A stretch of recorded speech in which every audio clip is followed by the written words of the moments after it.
Well, neutron activation analysis is actually a technique. You take material, it doesn't have to be bullet lead, but it was bullet lead in the Kennedy case, and you irradiate it.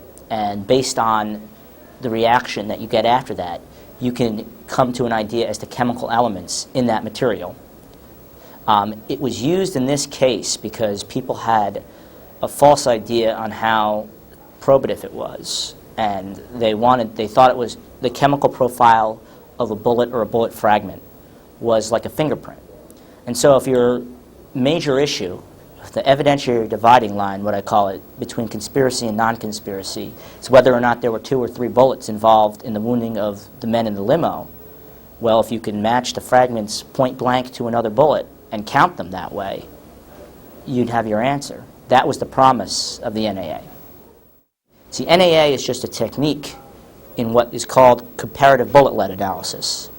And what started to be discussed in the literature and what has eventually led the National Academy of Sciences to essentially, in a month, they're going to be saying that this science is unreliable. What they started to realize is that more than one bullet produced by a manufacturer can have the same chemical profile as another bullet. It's more like your blood type. Lots of people have your blood type. It's not like DNA. Only you have your DNA.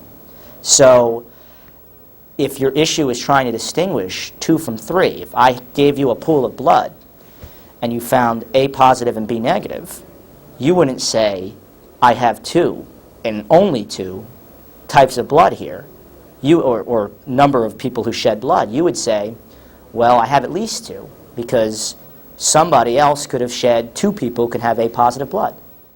And the point I was trying to make in my presentation is that the way modern forensic chemists deal with the same problem is if they recovered fragments from a crime scene and got the chemical profile, they would couch their conclusions as there are at least 2 fragments, or at least 2 bullets here.